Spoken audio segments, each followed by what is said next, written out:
Banjul on Thursday, 14 August 2025. During the visit, the ministry added President Madam Bayo and Barrow held discussions on matters of mutual interest with a particular emphasis on strengthening bilateral cooperation and advancing the ECOWAS agenda for peace, security and regional integration. President Bayo arrived in Banjul from Guinea-Bissau. The original schedule had anticipated his arrival at 2 p.m.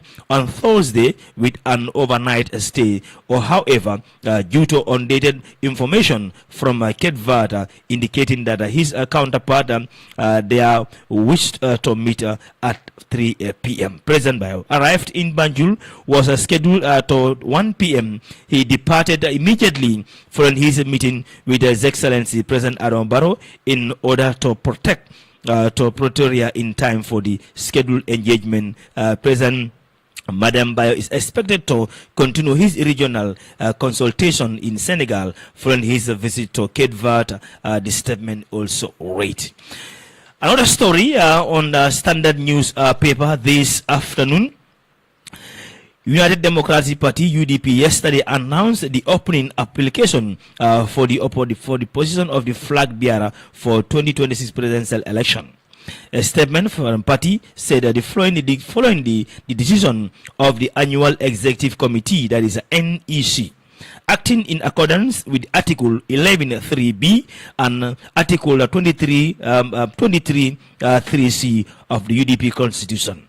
The application process officially opens on Monday, that's today, 18th August 2025, and will close on Tuesday, 2nd September 2025. The election committee will thereafter take the rigorous vetting and consultation process in line with both the 1997 Constitution of the Republic of the Gambia and the prescribed rules of the UDP. The process will accumulated in their official announcement of the UDP presidential flag bearer on Wednesday, 10th September. UDP calls on eligible and interested party members to meet the constitutional and party requirement to submit their application. Very interesting stories there. Now, let's move on the story perhaps that is on everyone's lips. Now, the government of the Gambia has released 180 tractors to the farmers. But how does it all went? Let's take this story from the Standard newspaper. This afternoon, farmers wish to purchase tractors provided by the government unveiled a presidential barrow on Saturday will have to pay 600,000 down payment, while government will pay another 600,000 to cover half of the cost of the tractors, which cost $2.4 million. The half will be paid by the farmer through installment, for a period of 4 years. Agriculture Minister Demba Sabali told the Standard that farmers are required to make any payment apart from the 600,000 down payment, as government will instead be guaranteed to complete the rest. The farmers are not required for any physical collateral. However, if they fail to pay during the installment part of the agreement, that the government will withdraw the tractor and reallocate it to another farmer, and the defaulting farmer would forfeit what he or she deposited for defaulting one of the contract, the minister said. So, what did President Barrow say exactly after handing over 180 tractors for the farmers who are willing to pay $600,000 each tractor? Unveiling the 60 tractors that arrived out and expected to 180, President Adama Barrow said the event marked a significant milestone in the government's strive to promote mechanism and food self-sufficiency. He reminded the farmers that the backbone of the country, promising that his government will continue to invest in their growth and success. It is now your responsibility to maximize the opportunities and benefit that comes with the tractors, the president told the farmers. He said the co-financing model has been introduced to ensure honesty and accountability from both government and beneficiaries of the initiative. We must not allow anyone to waste or mismanage such a public investment, as distractors are instrument for growth procure within the framework of shared responsibility, service, and maximum proper use. Subsequently, violation of the contract agreement may lead to withdrawal of the equipment or application of their appropriate means, the present one. Farmers, that is one of the farmers, a number of farmers who spoke to the Standard News paper already deposit $600,000, despite some of them raising concern about the delay in disbursement and promise to take advantage of the scheme.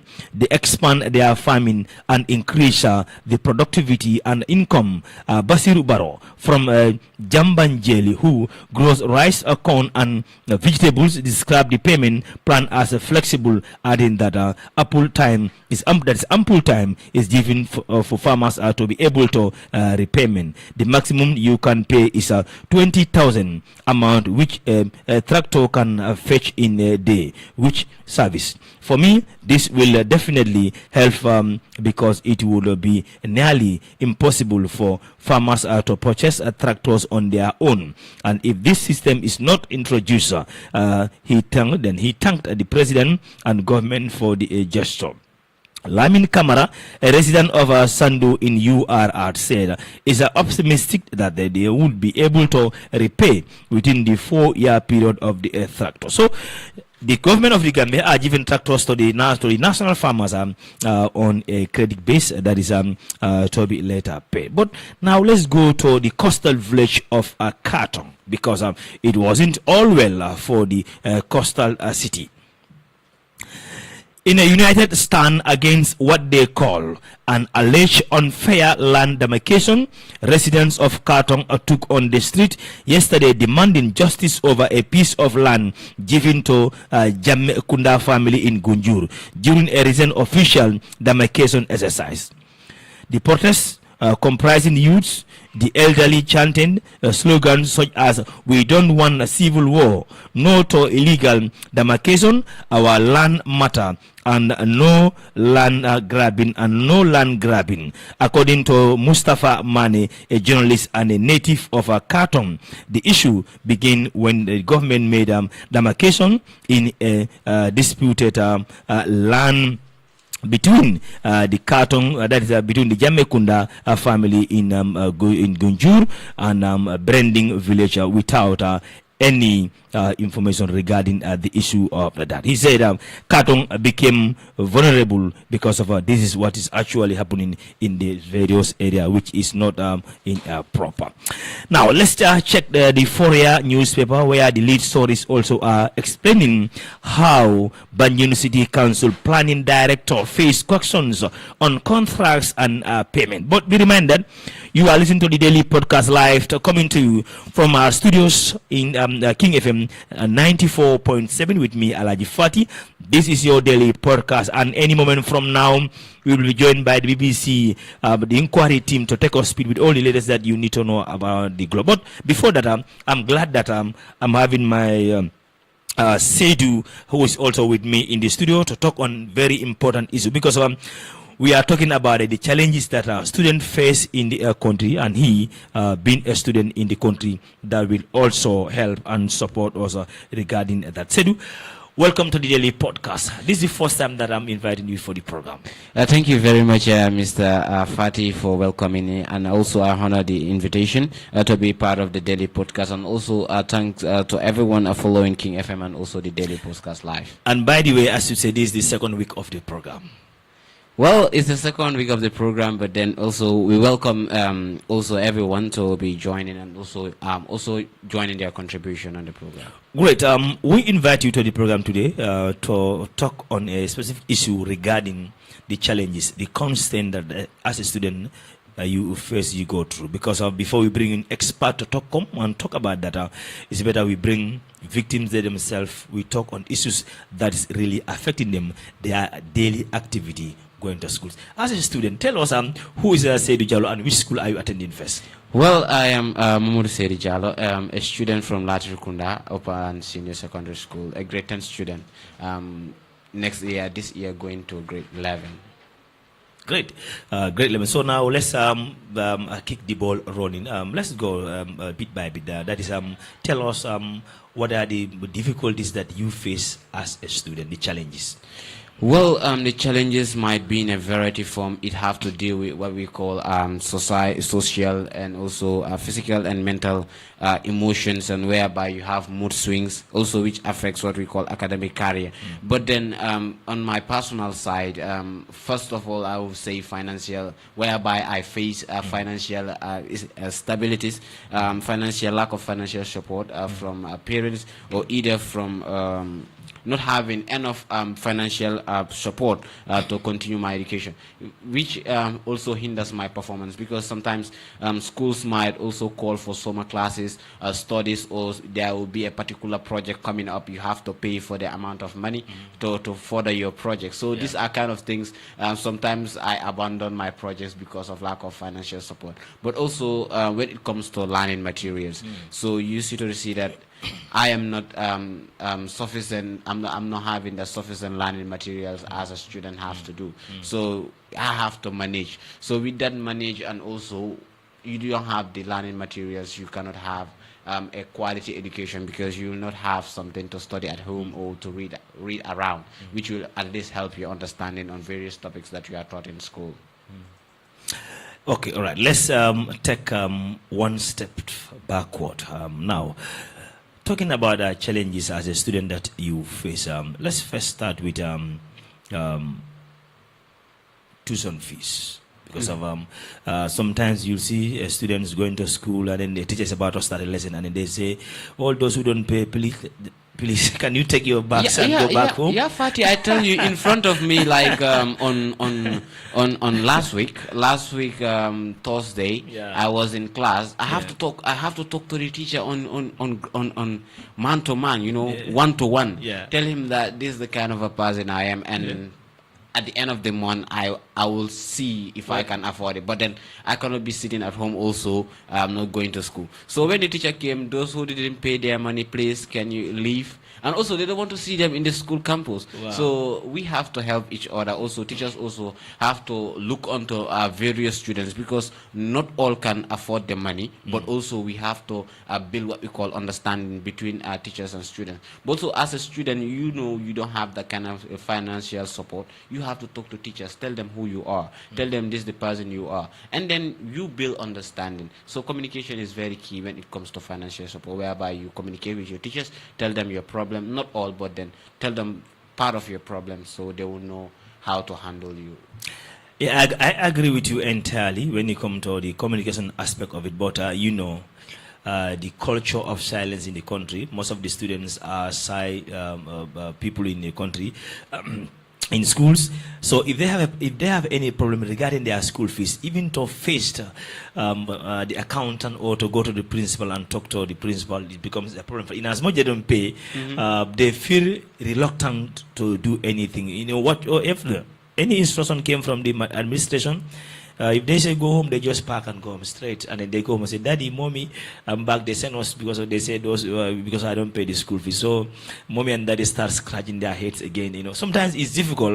You can understand, but I think in our educational system, we need to revisit and see how these things can be actually modernized, because of two things involved. Even if they allow students to shoot for grade 10 or grade 11, at the end of the day, nobody's going to have your documents without paying the school again. So there are many ways that the school administration also can come into, especially for the government school. But they just are paid by the government. So if students don't have that, they don't pay that particular term, I don't think it's correct to drive them home. Allow them to sit for the exam, and then when the results are out, you hold it. Give it to the principal. They will pay for the result. That's the opinion that you have. Like that's how we should put it. But then coming down to the educational aspect, you made mention of the curriculum itself should be reset and format. We are using the old model. What you are taught at grade 3, still now some students are being taught as you are taught the same curriculum. Yeah. Really, the syllabus are fine. That's interesting. So maybe we'll find time to talk on that other one. So now let's talk about like for instance, you as a student, and then you have a problem with the tuition fee, and then you are about to sit an exam. You know, the administration came and or sometimes it happens in the assembly. Sometimes they go to the class and they start reading names. You know. For me, it's more of a disgracing students. Asking them to leave the classroom because of they don't pay school fees. I think the basic and secondary system, they need to cross check that idea. A lot can happen there. Me as a shy person, for example, I'm a shy person. I'm a kind of a person in the classroom. I don't talk, and nobody know me about talking. So when I am sent out, that can at least reduce how people see me in the society. Also you might feel disgrace. For some people also it is normal to them because they believe that education is not the key to success. But anyway, education is the key to success. Education cannot be in the classroom but also outside. Every day man is learning. Mr. Fat. Yeah. And then another difficulty is the syllabus. Let's talk about the syllabus. This also is very important because sometimes these students, they are having 5 or 6 or 7 subjects in a day, and then the way the syllabus are put, and then the way our timetable in the school also is put, is also something that also needed to be done. Because of since our time, it has been like probably Monday, Maths, English, Science, something like that, and then before the weekend again. You come again another day again, Tuesday or Wednesday, you have similar periods again.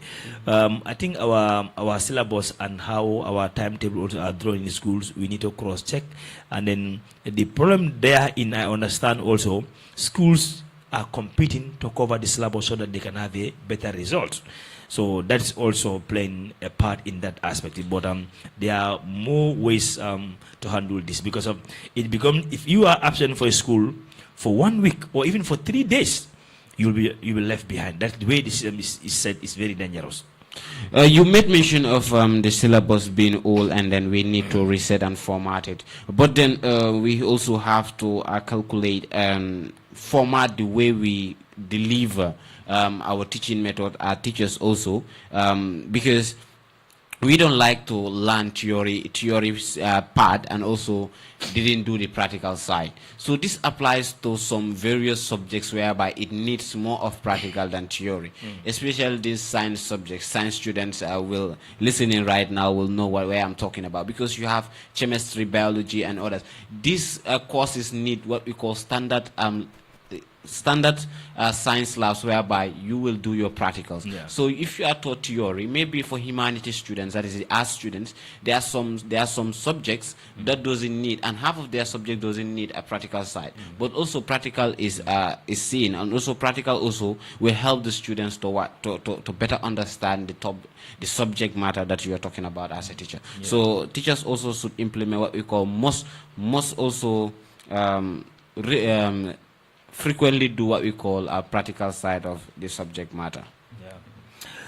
So let's talk about another important thing, like the relationship between the students and the teacher. This is something that we need to talk about. For that, some people will be like, no, I don't have to have a relationship with my teacher. Is something bad.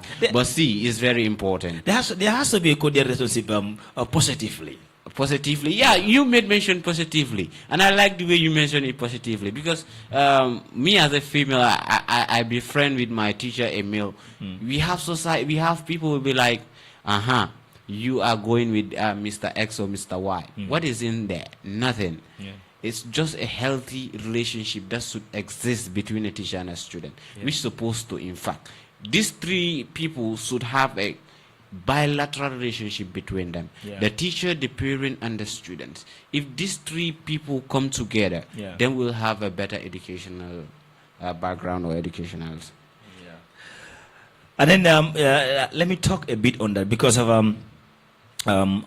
if you are not open to your teachers, or if the teachers are not open to the students, the environment become toxic, and then it become difficult for you guys to understand each other. And in fact, it even become practically impossible for a student to have that patient sit down, listen to you, and then get the sense of what you are saying. So all these things has to come through this, more of a teacher-students, relationship or friendship, positively, I mean, for the purpose of education. So, because gone all days that a teachers will come to a class, whereas for the whole period, no student will talk to you.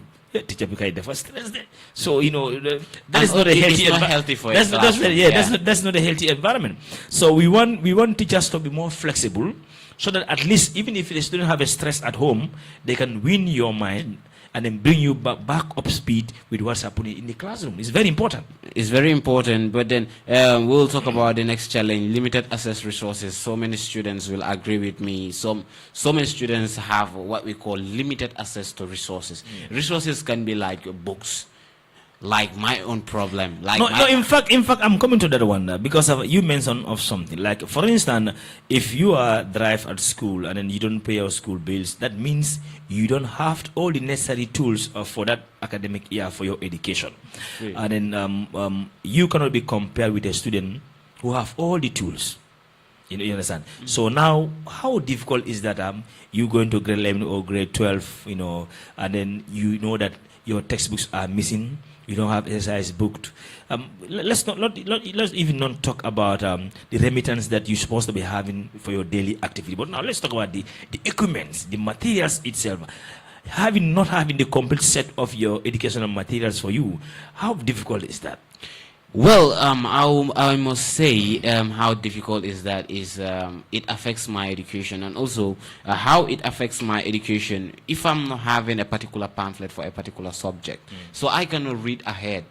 And reading ahead is one of the healthiest part whereby on education you can do to achieve what we call a better grade in your academic career. So not having this kind of books, or you have limited resources or these exercise books to keep some notes. So this I find very difficult to have or to read ahead or to study ahead of the teacher. And so many teachers says that read ahead. So students like me don't have access to this kind of resources. But then you talk about remittance. For me, I don't just care about remittance. If I have my books, I'm okay. Sometimes I go a whole week without no remittance. Really? Go home, go empty stomach, sit at the classroom during break. I sit down, remove my book, or go to the library, read, come back. Everybody will be eating, then I'll continue my lessons. If I come back, if I find food, I eat. Or else, I go to my friend's compound. Yeah, then go and open a bank account, because immediately after this program, somebody will call you and tell you, give me your account number. I know that. Yes. Governments are very good in helping people who, because you have the stuff, you have the qualification, you only need the help. So I know somebody listen to the program who have the financial muscle will really support you to complete your education. And also, you are a great 11 student speaking like this. Right? But let's talk about overcrowded classroom. It also hinders what we call academic performance. We have so many schools in the Gambia. Okay, let me ask you, how many people are in your class? I would say 54. One classroom? One classroom, 54. How many of you see a table? Two. Two, okay. Like each table, two people. So two you people, have 54. like we have 54. And that's the maximum. We have classes that are accommodating 84. One classroom? Like 80s. I'm a former student from Masroad. Yeah. So from my former school, my classroom was having 70, 72. Wow. So it used to be hot inside, and also understanding me, find students like me find it very difficult, because a little distraction I'm already distracted. Yeah. I think for me, during my school days, I think my highest was 40. If I can remember, was it 35 or yeah, close to 40 anyway. It wasn't up, above 40 anyway. But then I want to urge Ministry of Education to check on the school environment, which has to deal with noisy neighboring communities like these homes, especially in the afternoons, people going for the afternoon classes. We have, when we are in classroom as students, we hear a lot of noise coming outside the window. So we have some students that their mind are already drift outside, not inside the classroom. So at least also schools football fields that are near to the school, which also hinders what we call noise interaction between learning and also playing. That is very, very important. So let's take a short break and we'll be back with you on this program.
Welcome back to the daily podcast live on King FM. My name is Alaji Fati, and this program comes to you Monday to Thursday from 1 to 2 p.m. We bring you speed with all the latest that you really need to know about the current affairs of your country, and of course, we go to the other part of the continent too to take you speed with what you really need to know. I was been talking there to. SAIDOU JALLOW students, but I will come back to him for the final part on this episode for you for the week. But before he comes in, let's do a bit of African roundup to take you speed that what's also happening in our continent, because you need to know what is happening in Africa too.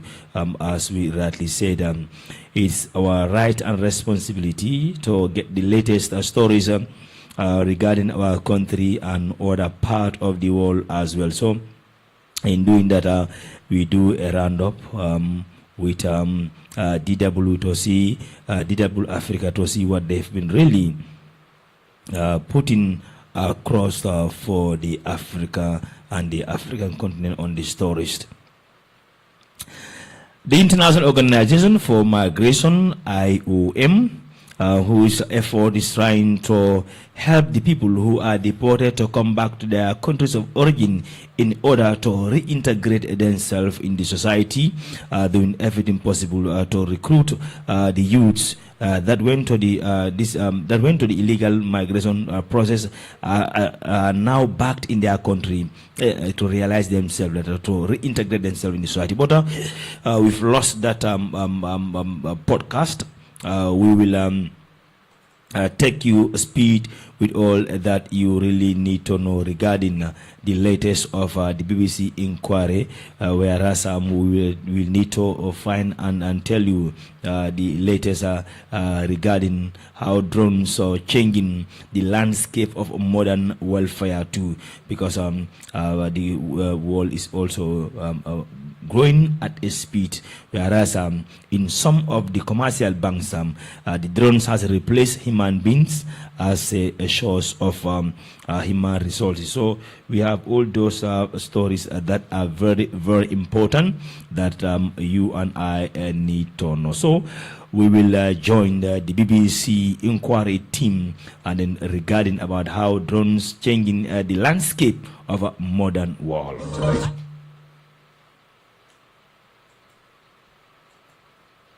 They've been faced with is that these systems are being jammed routinely by Russian forces, and that Ukraine is also jamming the Russian systems. What's the way to get around this? Well, physical connection that you cannot have between your drone operator and the drone itself.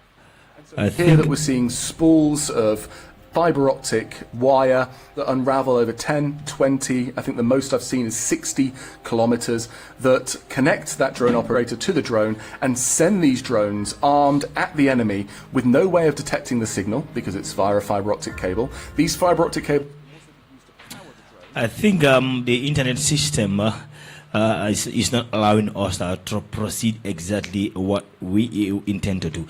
Now let's go back to SAIDOU. SAIDOU, the final part of this series, of course, we are talking about the challenges that our students face at their schools, and then of course we've talked about lack of educational materials, and then of course the administration not being patient with students who could not afford to pay their tuition fees. And we talk about the syllabus as well. Probably ours is outdated, but it's not about only Gambia. There are many ways that we wanted to do this thing. So now, let's look at them. Very important, because in Gambia, you will see somebody who will be going to school from grade 1 up to grade 12, and immediately have school. He educated with paper without any qualification of a skill. Do you consider that one also something needed to be done in that aspect too? At least after 12 years in your educational career, when you reach grade 7, you should be introduced to a particular skill that maybe you want to, either you want to do electricity, plumbing, carpentry, or whatsoever. But at the end of grade 12, 4 years or 5 years maximum, you can even sustain yourself in your country. We need to have these things in our curriculum system. Do you agree or not first? Well, I will not quietly agree with you, but then it is sad to say until and unless you subtract 3 years from the 12 years, but then maximum is 15 years education in the Gambia. Yeah. And also it's sad to say we have these two kind of people. Yeah. People that will realize their talent at an early age, and also people that realize their talent after finishing grade 12. Yeah. But then no matter the case, life doesn't stop at grade 12 after your grade 12. So anytime you want to start a new skill, you can start it. But then I recommend as a student to start your skills at a very early age, because you might have your skills after grade 12, then you might prosper on your skills than on your educational side. So it's healthy also to start your skills at an early age, maybe grade 7, grade 6, realize your talent and also go for it. We have some people also that realize their talent but then afraid to venture in. Yeah. But also there's nothing like a smooth way to the journey. It's always risks. Just take the life as a mountain. When you're climbing on the mountain, anywhere on the bottom of the mountain, you reach to the peak. So you start from the bottom, you reach to the peak, and also it's very rough. Yeah, you might fall down, and also you get bruises. So that's how life is. Yeah, you met with people with different characters. Yeah, the reason I brought that skilled system to introduce it in our educational system, because of you will see, you've completed your grade 12, and then now life after school in Gambia is always tough. Sometimes you don't have job, you don't even have money to go and further your education. So there are a lot of issues surrounding students immediately after completing the grade 12. You don't even if you have qualification to the university, but you don't have the financial muscle in the family. There are a lot of stress going on. So in other part of Africa, the more you are introduced to the school, immediately, even in the primary school, probably grade 6 or even grade 5, when we are there, you are introduced to a particular skill job that you'll be doing. It will never going to affect your education, probably tailoring, plumbing, electricity, and all other meaningful, skillful jobs. So before you even reach grade 10, already you become a manager of your own. Because of somebody, you can go to somebody's house and wear the house and they pay you. And even that one, you can be paying you. Because in somebody in Ghana, through electricity, electrical installation, he completed his university by paying himself. So I think those avenues have to be there as well for Gambians. Like side hustles for students. Yes, for and Gambians. also we need to have that in our educational system. The government needs to think about those lines. And we have to break stereotypes in society. Stereotype is talking about what society make us to believe. So in a Gambian society, the stereotypes will be, they will be like, if you go to school, you finish, you're not going to have job.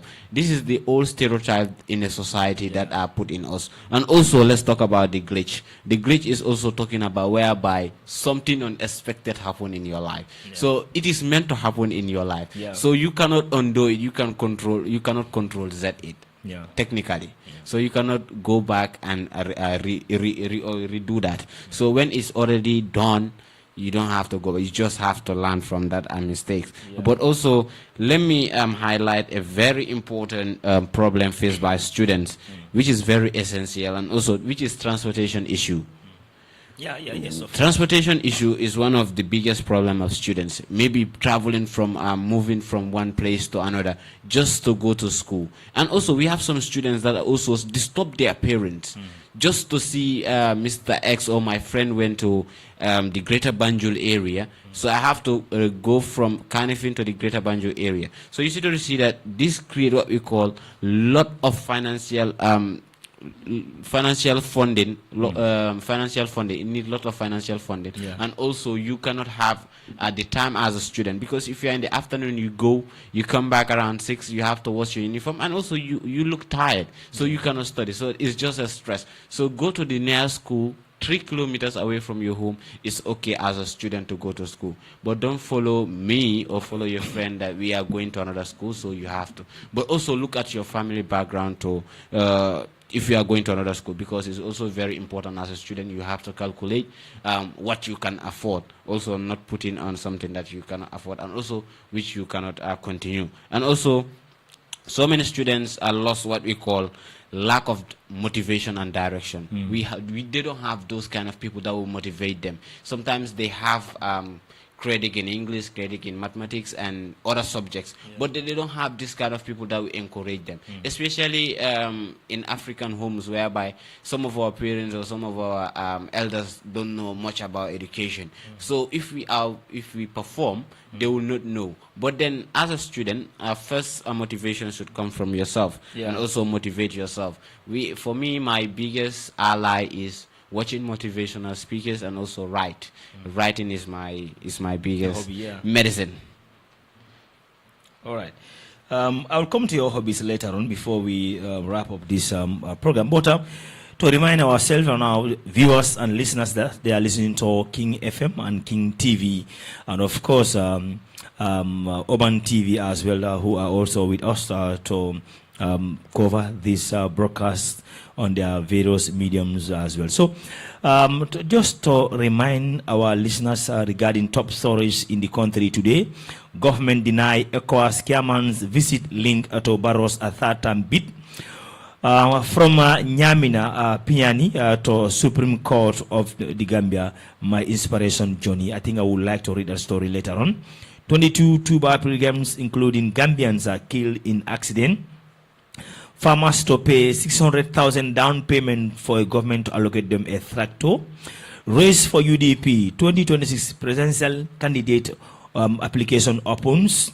Carton protesters on fire and demarcation as well. So those were your lead stories on the Standard News paper. But very interesting story too is here. Let's trying to bring you speed with that article if time permit.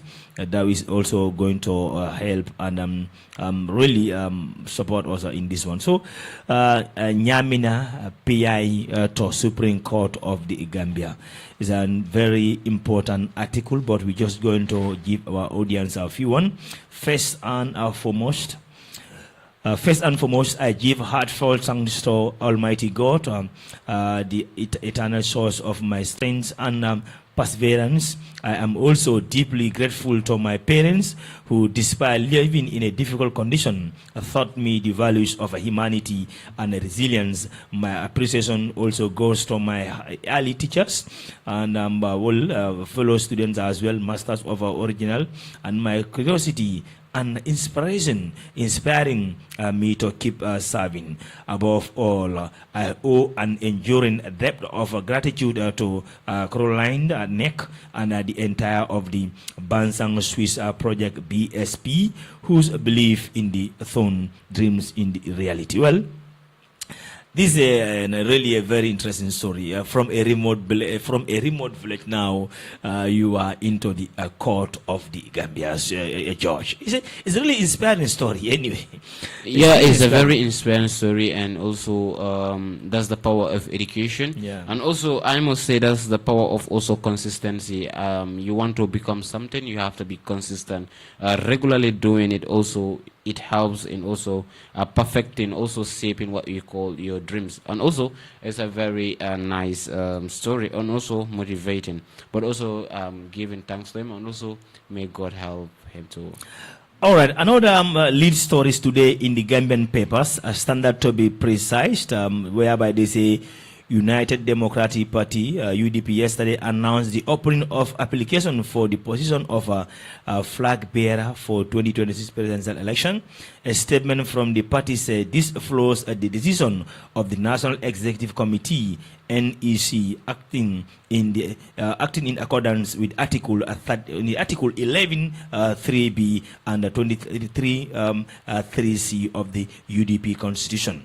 Applicants process officially opens Monday, 18 August 2025, and will be closed Tuesday, 2nd September 2025. The selection committee will therefore undertake a vetting and consultation process in line with both 1997 Constitution of the Gambia and the prescribed rules of the UDP. The process will claim in the official announcement UDP presidential candidate flag bearer, which is going to be on Wednesday, the 10th of September. You're a student, but I think you also have a little bit idea about how our politics run in the country. UDP, with all aside, they are also a powerhouse when it comes to politics in the country, as far as our opposition party is concerned. And then they've announced on their official page that application for 2026 presidential candidate is open. Maybe I should apply, and you and I should apply. Oh, we are presenters, and I'm a presenter. You are a student. We can apply. Well, that's very interesting, because as a powerhouse and a political party in the country, you make it open to all potential citizens also to apply. I think it is very important, and also part of a contribution to what we call empowering also youth and empowering young ones that are coming up to politics. Maybe I should even make it more clear. The application applies to people who are ID card holders of the party. They are executive members. Maybe we don't hold any card with them. We cannot apply. But the party executive or the party card holders, if you feel like you are eligible, you are qualified for you to be selected to be their flag bearer for the upcoming election. There you go. as a green ticket, huh? All right, so let's come to something very important. As a student, like for me during my school days, I like watching and playing football. Let's talk about your hobby. What do you like most? Do I like what?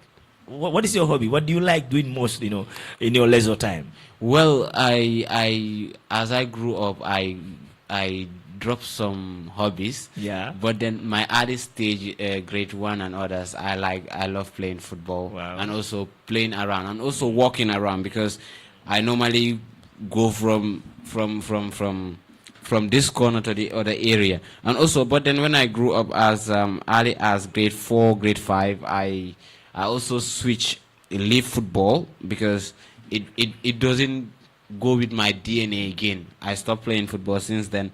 I never enter field, Mr. Fatih. But then I grew a very lovable hobby, that is writing, but also love listening to music. Yeah, for me it was football and reading. I like reading books and novels and other stuff. I like that, when I'm bored at the house, then by then there was not that much of this mobile and the TV sickness in the country. So now we have TV sickness, huh? Oh yes. Laptop sickness. sickness. To your TV and your mobile and whatsoever, then we are not into the social media apps that much. So those are the things that we do that much. Anyway, yes. So finally to the last part with you, which is also very important. That is relationship from between you and your fellow student, like a student to a student. Then sometimes you will see a movement of a certain set of students calling themselves with a particular name or gang or whatsoever. It happens in those days. I don't know, still those things exist in the schools. Still exist. Yeah, you have Goli and is it Gaza they call them? Yeah, we have them. We have them, and in classroom, in classroom we have categories of benches. Yes. In the classroom. We have the back benches. Yeah. Those are the people they don't care. Yeah. We are the radicals of the school. Yeah. So the front seats are the students that are, they are there. They are well educated and also focused. Yeah. The middle students sigh.